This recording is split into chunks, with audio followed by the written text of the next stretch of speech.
আমরা এখন পুত্রজয়ার উদ্দেশ্যে তিনজন রওনা করেছি। এর আগেও যখন পুত্রজয়া গিয়েছিলাম সেদিন বৃষ্টি ছিল, আজকে আশা করি বৃষ্টি হওয়ার সম্ভাবনা খুব কম, চকচকে পরিবেশ রয়েছে। তো আগের চেয়ে বোধহয় এই ভিডিওটা বা আজকের দৃশ্যগুলো আশা করি সুন্দর হবে। একই সাথে পরিবর্তন ঘটেছে ট্রাভেলারের। আমার সাথে যারা যাচ্ছে তাদেরকে একটু দেখে নিন। আমরা যাচ্ছি সবাই সেম টি শার্ট পরে আমরা চলে যাচ্ছি। তো আসলে ওখানে আমাদের জন্য কেটিএম সার্জান স্টেশন না, ওখানে আমাদের বড় ভাই ওয়েট করতেছে।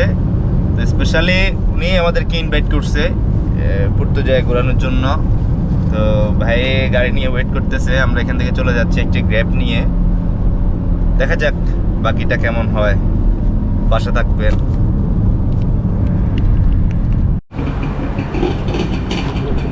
আমাদের রিয়াজ ভাই চলে এসেছে আমাদেরকে নেবার জন্য, one of the king star in Malaysia. এখন আমরা তার সাথে ঘুরতে যাচ্ছি পুত্রজয়া। সবাই হ্যাপি? ইয়েস।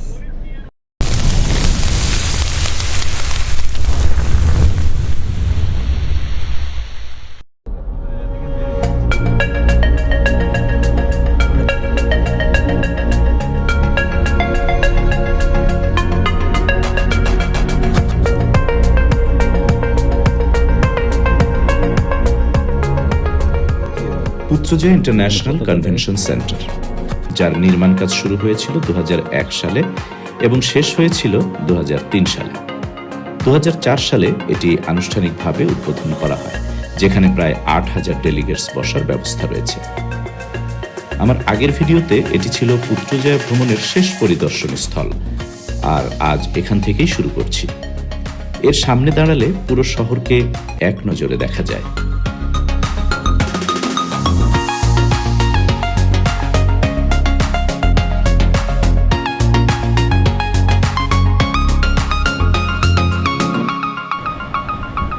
বিকেল হওয়াতে রোদ একটু কমে গেছে, আকাশ সামান্য মেঘাচ্ছন্ন।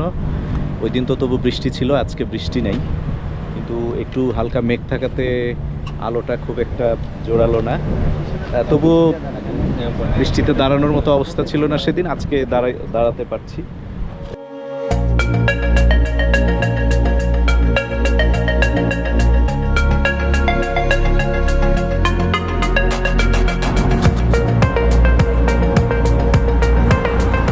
পুরো শহরটি লেক দিয়ে ঘেরা, তাই পায়ে হেঁটে খানিক সময় উপভোগ করা যায় লেকের সৌন্দর্য।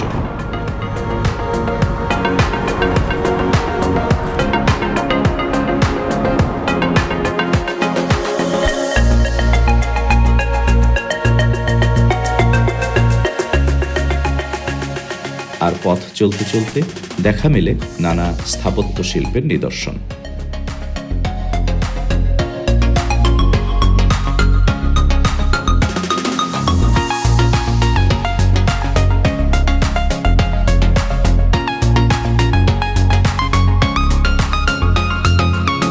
এমনই এক অসাধারণ শিল্প মাধুর্যে গড়া পুত্রজয়া মসজিদ। প্রধানমন্ত্রীর অফিস ভবনের কথা আর নাইবা বললাম। দূর থেকে দুটি স্থাপত্যই একসাথে চোখে পড়বে। কি এক অপূর্ব নান্দনিকতায় ভরা কোলাহলমুক্ত এক শহর।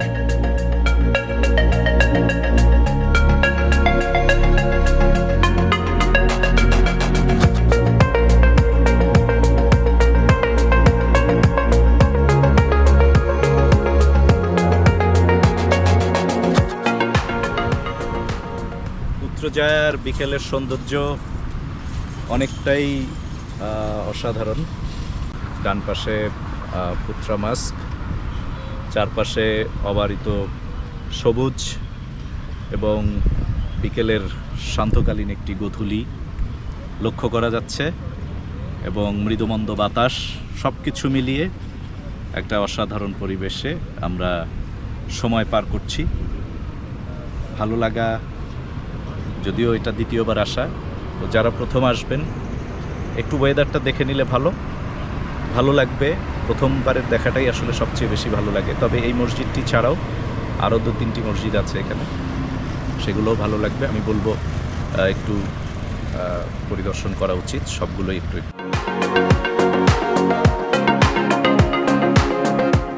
মসজিদটি পুত্রা মসজিদ নামেও পরিচিত।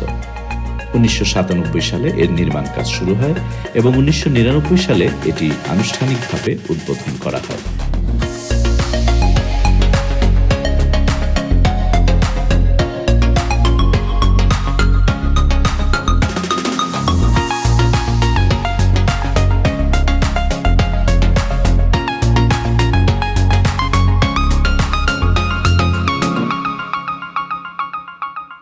মসজিদের ভেতরের অপরূপ কারুকাজ দেখে আপনার চোখ জুড়িয়ে যাবে।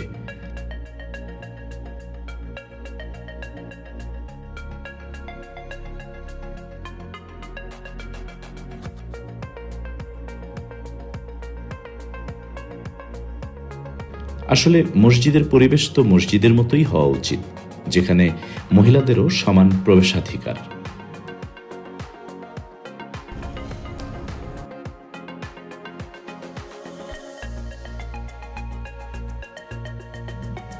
এটি রাতের পুত্র জায়া।